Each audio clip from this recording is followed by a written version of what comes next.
In a small apartment tucked away on a quiet street in Brooklyn, the morning sun streamed through thin white curtains, casting a golden glow across the wooden floorboards. Amy Harrison leaned over her camera, carefully adjusting the tripod until the frame was perfect. Through the viewfinder, the world narrowed to a single image. Her fingertips trembled slightly as they brushed against the shutter. But the tremor wasn't from fear, it was from anticipation. Every click captured a fragment of truth, a fleeting moment of life, and that always filled her with quiet joy. She pressed the shutter. The sound echoed softly in the room, and Amy allowed herself a small, satisfied smile. After more than 10 years of struggle as a freelance photographer, her name was finally beginning to mean something in the art world. Her photographs had appeared in respected publications, National Geographic, Time, The New Yorker. Her inbox often buzzed with invitations from galleries and editors who wanted to showcase her work. Yet, for all this recognition, her family never once celebrated her achievements. The sharp buzz of her phone broke the stillness. The caller ID made her heart tighten. Mom. For a moment she considered ignoring it, but after a deep breath, she swiped to answer. Amy, are you listening? You received Brittany's wedding invitation, didn't you? Her mother, Martha, spoke with the same tone she always used, a blend of forced sweetness and cold condescension. Martha Harrison had once been a successful model, the kind who graced the pages of glossy fashion magazines. Even now, in her 50s, she carried herself with elegance, never appearing in public without flawless makeup and carefully chosen attire. Yes, I received it, Amy replied quietly. Good. Make sure you dress properly this time. Don't embarrass us like you did at last year's Christmas party. Amy closed her eyes, remembering. Last year she had come straight from a photo shoot in New York, still in her favorite jeans and a cozy sweater. The moment she walked into her parents' grand home, Martha's disapproving gaze had followed her all evening, while Brittany whispered snide remarks that drew mocking laughter from guests. It's Brittany's special day, Martha continued. Don't ruin it with your presence. The call ended as abruptly as it began, leaving Amy staring at the ceiling in silence. She let the phone slip from her hand and fell back against the sofa cushions. Since childhood, she had known her place in the family hierarchy. Brittany, the golden daughter, always came first. Amy, the quiet one with unrealistic dreams, was an afterthought. Her father, George, president of a successful real estate company, was equally dismissive. His life revolved around reputation, appearances, and business expansion. Years ago, when Amy told him she wanted to attend art school to study photography, his face had darkened. You can't make a living with photography. Stop chasing fantasies.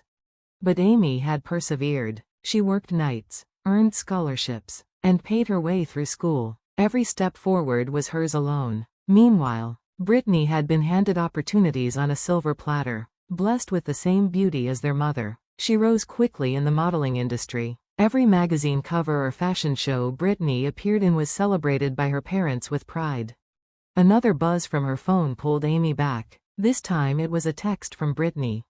Hey, are you busy with your photography work? Would you take pictures at my wedding? For free, of course. We're family, after all. Amy let out a dry laugh. Typical Brittany. When she needed something, she suddenly acknowledged Amy's talent, but she only valued it as something she could use without cost. With a wry smile, Amy typed a polite refusal. She knew that if she accepted, she would be criticized regardless. Too many photos, too few photos, the wrong angle, the wrong lighting. It was a trap she wasn't willing to fall into. Brittany's fiancé, James Winston, came from one of New England's wealthiest old families, a young executive at a prominent investment bank. He had the kind of background that thrilled Amy's parents. The Harrisons viewed this marriage as their crowning achievement, a union that would cement their social standing among Boston's elite. Amy returned to her desk and opened her laptop. On the screen were her recent photographs, children playing in a dusty village street, their laughter captured mid-motion, their eyes glowing with innocence. Families gathered under the warm sun, sharing food, sharing joy, love in its simplest, purest form. Looking at those images, Amy felt a bittersweet ache. She had captured moments of unconditional love with her camera, but she had never experienced such love within her own family. In the drawer by her desk lay Brittany's wedding invitation. Amy pulled it out and studied it again. The thick, cream-colored card with elegant gold lettering read, "The wedding of Brittany Harrison and James Winston. Ceremony at St. Mary's Cathedral. Followed by a grand reception at the Ritz-Carlton Hotel." It was exactly the kind of fairy tale wedding Martha had always dreamed of for her perfect daughter. The phone rang again. This time it was an art director she admired. Amy's breath caught as she listened. Her latest work had been chosen for the cover of a prestigious magazine. This was a milestone, one she had fought for through endless rejections, sleepless nights, and years of self-doubt. Her heart raced with joy, and for an instant, she thought of calling her parents to share the news, but then she remembered. Martha would dismiss it. Anyone can take pictures. Brittany would mock. "You're only successful because of models like me." Her father would lecture. "Covers don't pay bills. Get a real job." Amy's smile faded. She closed her laptop and whispered to herself, "I'll celebrate on my own." The wedding day arrived with clear skies. The historic St. Mary's Cathedral stood tall and majestic in the Boston suburbs, its bell tower rising into the crisp morning air. Limousines lined the entrance, and the grounds buzzed with activity as guests in designer gowns and tailored suits streamed into the cathedral. Amy stepped out of her taxi, smoothing the emerald green dress she had chosen carefully. Simple, modest, but elegant. She hoped it would spare her from ridicule, though experience told her it probably wouldn't. Inside, the cathedral was breathtaking. White and blush roses adorned every corner, while soft chiffon drapes hung gracefully from the vaulted ceiling. The faint scent of lilies filled the air, mingling with the solemn notes of the pipe organ as it rehearsed for the procession. "Miss Amy Harrison?" The receptionist at the entrance scanned the guest list and frowned slightly. "Your seat is, this way." Amy followed, her heels clicking softly against the marble floor. Finally, she was led to a small table near the back, at the farthest corner from the bride and groom. Unlike the grand tables near the front, which seated 8 guests each, hers had only a single place setting. "Is there some mistake?" she asked, her voice tight. The woman offered an apologetic shrug. "I'm sorry, this is the arrangement." Amy sat down, her jaw clenched. In her purse, she fingered a small USB drive. It was her silent weapon, the truth she carried with her, though she wasn't yet sure if she would use it. The ceremony began. James stood at the altar in a sharp tuxedo, his posture confident yet nervous. When Brittany entered, escorted by Martha and George, a collective murmur swept through the guests. She was radiant in her custom-made gown of lace and silk, her every step calculated to perfection. As Amy watched from her lonely corner, a tangle of emotions knotted in her chest. She didn't envy Brittany, not really, but she couldn't shake the heaviness of knowing what lay beneath the glamorous facade. She wished, perhaps foolishly, that her sister's happiness could be real, untarnished by secrets. And yet, deep down, she knew the truth could no longer stay hidden. Not a single family member had come to Amy's very first photo exhibition. She remembered standing there, in the middle of the small gallery in Soho, surrounded by strangers who admired her work, while her own parents and sister never bothered to appear. That memory flickered briefly on the giant screen before the wedding guests, drawing murmurs of surprise. Then, the video cut sharply to a new scene. A bold caption appeared in white letters, "1 week ago, Ritz-Carlton Hotel."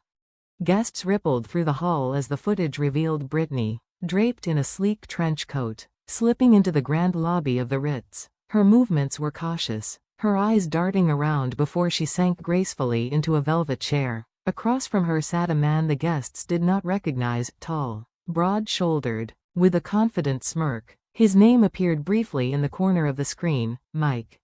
"How are the wedding preparations?" Mike asked casually, leaning back as though they had done this countless times before. "Annoying," Brittany replied, her tone dripping with disdain. "But I want James's money and status." She leaned closer, lowering her voice. "We can continue our relationship after I'm married. He travels for business 3 days a week anyway. Is that okay with you?"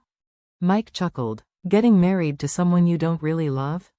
Brittany rolled her eyes. "Love doesn't matter. What I want is a stable life and social standing. And Mom and Dad are thrilled. With the connection to the Winston family, Dad's business can expand. It's perfect." The hall fell into an icy silence. Guests turned, wide-eyed, toward James, who sat frozen at the head table, his knuckles white against his wine glass. The video shifted again. This time, it showed George and Martha in the comfort of their lavish living room. The recording was grainy, captured secretly, but their voices were clear. George unfolded a copy of the New York Times, tapping the page impatiently. "It seems Amy's photo exhibition was featured here," he muttered. Martha's lips curled into a cold smile. "Don't worry about it. Her success means nothing to us. Instead, let's focus on damaging her reputation. The more famous she becomes, the more people will start asking about our family, and we don't need that." George nodded grimly. "I'll spread rumors among my clients. I'll tell them her photos are all heavily edited, that she hides technical flaws behind filters. That should be enough to cast doubt." The room collectively gasped. Martha and George's smug expressions, frozen on the screen, betrayed their cruelty. Finally, the video cut to its last scene, Amy herself, alone in her dimly lit apartment. She sat at her desk, holding faded family photographs in trembling hands. Tears streaked her face, but there was something else in her eyes, a steel-like determination. Her voice, soft but resolute, filled the hall. "I've always wished to be loved, to be recognized, but today, I've decided to free myself by showing the truth."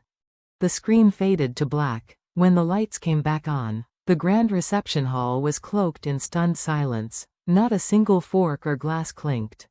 Amy stood at the front, microphone in hand, her emerald dress glinting faintly beneath the chandeliers. Her voice was calm, steady. "I've endured everything my family has done to me. Tonight, my table had only a single piece of bread, and my sister and mother laughed at me for it. But just this once, I wanted the world to know the truth." She turned to James, her expression softening. "James, you are not at fault. You are sincere. You deserve real love. Please, go find it." She lowered the microphone, preparing to step down. But then, "Wait." Brittany's voice, sharp and panicked, cracked through the silence. She stumbled forward, clutching the hem of her gown so it wouldn't trip her. Her face was streaked with tears and ruined makeup, her once flawless beauty now twisted with desperation. "You've ruined my life, Amy," she screamed, her voice trembling. "What have you done?" Behind her, James rose slowly from his chair. His face was pale, his lips trembling, but his voice when he spoke carried a deadly calm. "Explain, Brittany, is that video true?" Brittany whirled toward him, her tone shifting into a pitiful whimper. "Jamie, no, it was edited. She twisted everything out of jealousy." "Stop lying."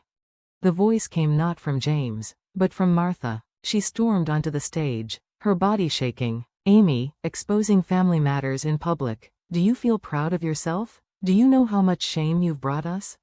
George followed, red-faced and booming. "Are you satisfied now?" Amy looked at her parents. For the first time in her life, her eyes were dry. There was no fear, no pain, only relief. "Satisfied?" she whispered. "All I ever wanted was to be treated as family, to be loved. That's all." The guests began murmuring among themselves, their whispers growing louder. The Harrisons always treated Amy poorly. That video was damning. To think Brittany was betraying James. Her photos are beautiful, why wouldn't they support her? The tide was turning. James stepped forward, his eyes locked on Brittany. "Enough. It's clear now, you wanted my money, my name, not me." "No, Jamie." Brittany clutched his arm. "I love you, I swear I do." He pulled free. "You don't know the meaning of the word." Slowly, with deliberate calm, he slipped the engagement ring from his finger and set it on the table before them. "This wedding is over." The hall erupted in murmurs, chairs scraping as guests turned to watch. Winston relatives stood in shock, some furious, some relieved. James's father approached, resting a firm hand on his son's shoulder. "James, calm down," he urged. "I am calm," James replied firmly. "This marriage was a mistake. I'm grateful the truth came out before it was too late." Brittany turned, desperate, to James's parents. "Please, tell him this is a misunderstanding." "But Mrs. Winston's gaze was ice. "You nearly dragged our family name through the mud. Be grateful my son found out now." Martha and George paled. They weren't just watching their daughter's wedding crumble, they were watching their dreams of influence and business connections vanish before their eyes. Amy, Martha suddenly pleaded, her tone syrupy now. This is a family matter. Don't destroy us further, please. Amy tilted her head slightly, her expression unreadable. Now you call it family? For 30 years you ignored me, and tonight, that single piece of bread on my plate, was that your idea of a joke? George blinked, startled. What bread? What are you talking about? Amy's lips curved in a sad smile. Oh, you didn't know? It was a surprise from Mom and Brittany. My meal tonight was nothing but a dry piece of bread. George's jaw tightened. He turned on his wife. Martha, did you do that? Well, she is, Martha stammered, her mask cracking. Enough. George's voice was hoarse with exhaustion. This night has been disaster enough. We're leaving. But before anyone could move, a new voice rang from the entrance. Amy Harrison. Every head turned. Striding through the doors was a tall woman in an elegant black gown, her presence commanding attention. Clarissa, Amy gasped. Clarissa Miller, the owner of one of New York's most influential galleries, walked forward, her heels clicking against the marble. Her sharp eyes swept the hall before resting on Amy. I wasn't invited, she said smoothly, but I came to see your video work. Murmurs filled the hall. People knew her name. She had launched careers, curated legendary exhibitions. Clarissa smiled faintly. Amy, we were supposed to discuss your exhibition this week, Family Portraits, Truth and Illusion. I couldn't reach you, so I asked your parents where you were, and here I am. Martha and George froze in disbelief. Exhibition? George croaked. Clarissa's gaze flicked toward them, cold and dismissive. Yes, a photo collection that reveals the hidden truths behind the perfect masks families wear. Tonight's presentation only confirmed her brilliance. Her vision is unmatched. She extended her arm toward Amy. Come, there's no reason to waste your light in this place. Amy looked around one final time. Brittany stood in shambles, mascara streaking down her face, her future crumbling. Her parents sat rigid, caught between rage and humiliation, and the grand wedding that was supposed to seal their family's triumph lay in ruins. Amy's chest felt lighter than it ever had. I've had enough, she whispered. I've shown the truth. That's enough for me.